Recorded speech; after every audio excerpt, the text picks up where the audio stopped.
Okay, I just wanted to do a quick video because I seen a brother, I believe from the camp, Watchmen for Israel. Um, he keep doing quick cuts about Christianity, which is in the Bible. But um, I just want to say you brothers are 99% correct in my book, but I feel as though you're missing that big 1%. And I just want to show you. So if we could go to the book of Mark, chapter 7. All right, this is Mark 7, chapter 3. It say, "For the Pharisees and all the Jews except they wash their hands, eat not, holding the traditions of the elders. And when they come from the market, except they wash, they eat not. And many other things there be, which they have received to hold, as the washing of cups and pots, brass and vessels, and of tables."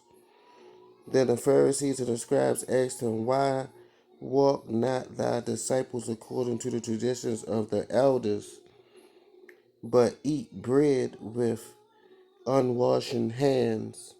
So now this is talking about dirt. He answered and said unto them, "Well have Isaiah the prophet prophesied of you hypocrites, as it is written, This people honoreth me with their lips, but their hearts is far from me. Howbeit in vain do they worship me, teaching for doctrines the commandments of men, for laying aside the commandments of God, ye hold the traditions of men, as the washing of pots and cups, and many other such like things ye do. For well ye reject the commandments of God, that ye may keep your own traditions." Now let's jump down to verse 13. It say, "Making the word of God of none effect through your traditions which ye have delivered, and many such like things do ye." And when he had called all the people unto him, he said unto them, "Hearken unto me, every one of you, and understand, there is nothing. The word nothing means nothing from without a man that entereth into him can defile him. But the things which come out of him, those are they that defile the man." Verse 16. "If any man have ears to hear, let him hear." And when he was entering in the house for the people, his disciples asked him concerning a parable, because they didn't even understand. And he said unto them, "Are ye so without understanding also?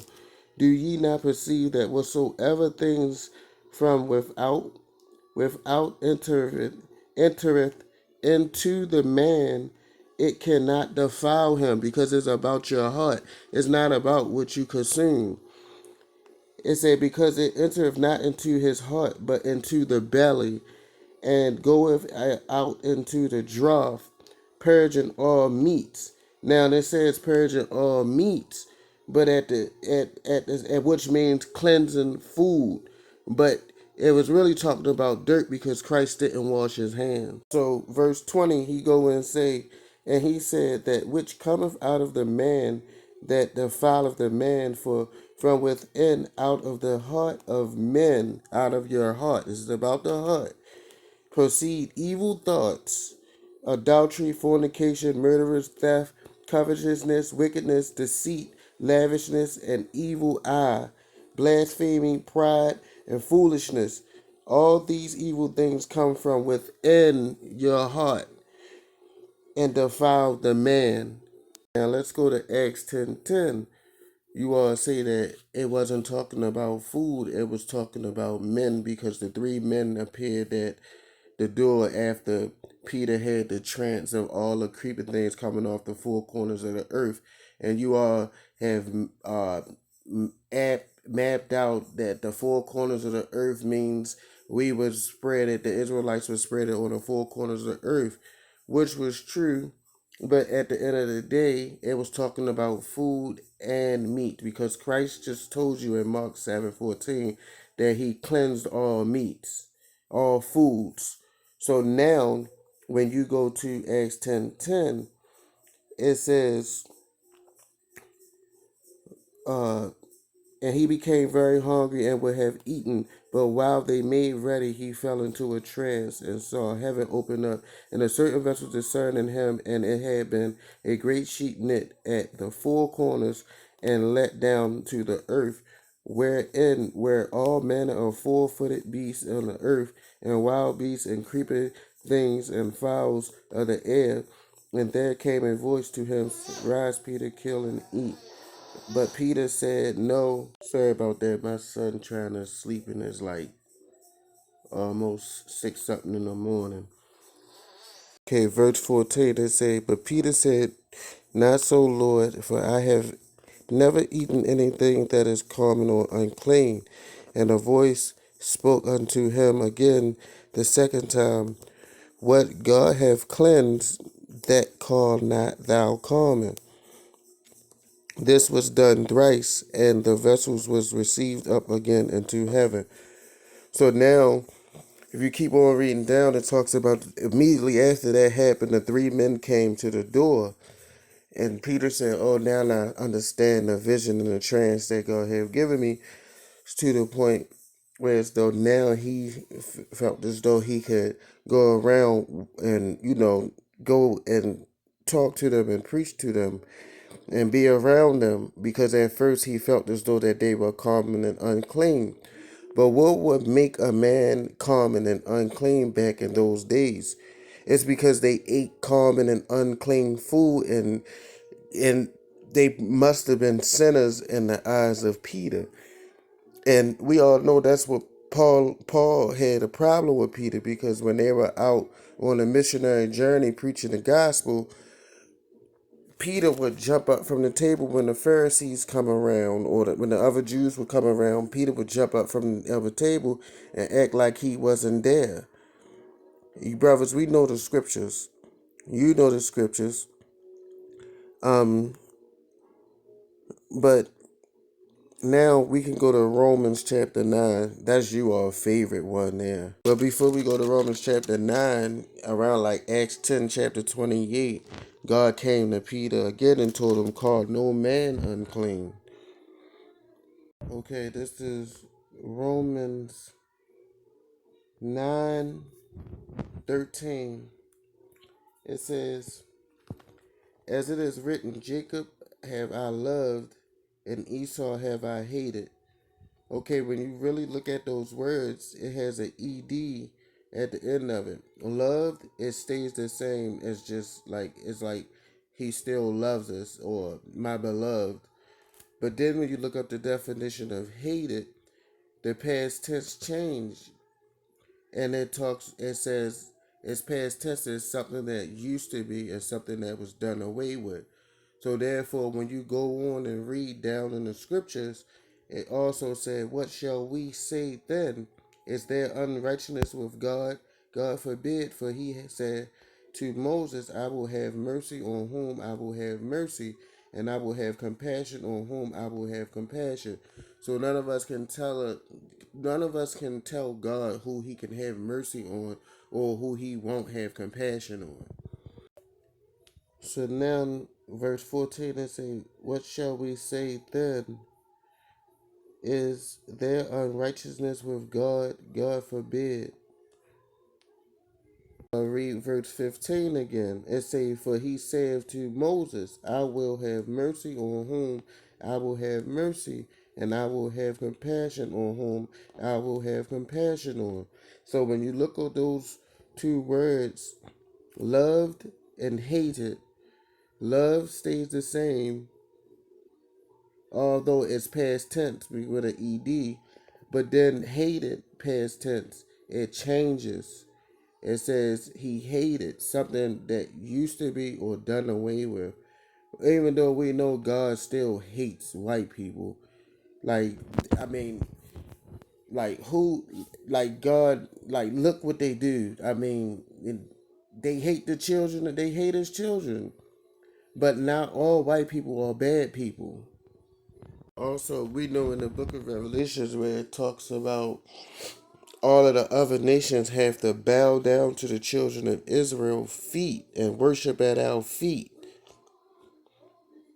in order to receive mercy.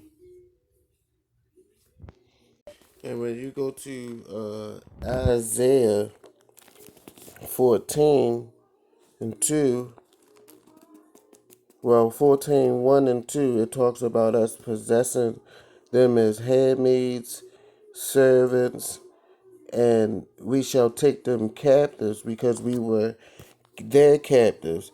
And just how Paul wrote the epistles saying that serve your earthly masters as if you are serving God, because God told us and commanded us to be slaves, and we were supposed to do what God say do, whether we liked it or not.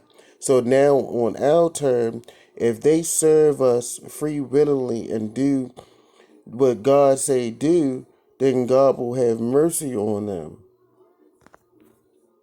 because they did what God say do. Because now it's their turn to be slaves. Back what I said, this is Jeremiah 12, and we're going to start at the 15th verse where I was talking about God said if they don't willingly do what he say do, he going to destroy them. And you can go to Isaiah chapter 60, start at verse 12, where it says the same thing. But it says right here, it said, and it shall come to pass after that I have plucked them out, I will return and have compassion on them. Talking about us, I will bring them again, every man to his heritage and every man to his land. And it shall come to pass if they will digitally learn the ways of my people. Who's his people? The children of Israel, who need to learn the ways of his people, the heathens, to swear by my name, the Lord liveth, as they taught my people to swear by Baal, because the government and the heathen got Christmas, all these holidays going on and making us worship Satan. And we just sleep in the days like zombies. Then, but go on. It said, "Then shall they be built in the midst of my people." So God talking about building the heathen in the midst of us. So now in verse 17, but they said, "But if they will not obey, I will utterly pluck up and destroy that nation." Talking about all the other nations. Whatever nation don't do what they supposed to do and do their part, like Isaiah 60 and verse 12 says, which I will go to if this video give me time. He said, "I will utterly pluck up and destroy that nation, saith the Lord." Isaiah 60, when you read, it talks, when you go and read from the beginning, it talks about us going back to our holy land. And uh, and God giving us back our land. But we're going to jump to verse 10 and say, "And the sons of strangers," and when the Bible talks about strangers, it's not always talking about the lost sheep of Israel that became Gentiles, but it's talking about actual other nations, the strangers. It say in verse starting at Isaiah 60:10, it say, "And the sons of the strangers shall build up thy walls, and their kings shall minister unto thee. For in my wrath I smite thee, but in my favor have I had mercy on thee. Therefore thy gates shall be open continually, they shall not be shut day nor night, that men may bring unto thee the forces of the Gentiles, and that their kings may be brought. For the nations and kingdom that will not serve thee shall perish. Yea, those nations shall be utterly wasted." So God saying right there that if they don't willingly do what he say do and do their part in taking us back to our homeland and giving us all of our gold and everything that they stole from us, then they are going to be wasted. Yes, they still going to be service. They gotta serve us. There's no way around it. If all the other nations don't serve us, then how are we going to get what we supposed to have? Therefore, when God was uh revealing dreams to and Daniel was interpreting the heathen king's dreams, and why would God give him dreams, or why would God harden Pharaoh's heart to prove to him that he's the Lord thy God? Why would God send Elijah the look at send Elijah to test their gods and tell them to make Baal show up? Go ahead. Where your God? Show me your God. And then I'm going to build my tabernacle and I'm going to show you my almighty God, my almighty Yah.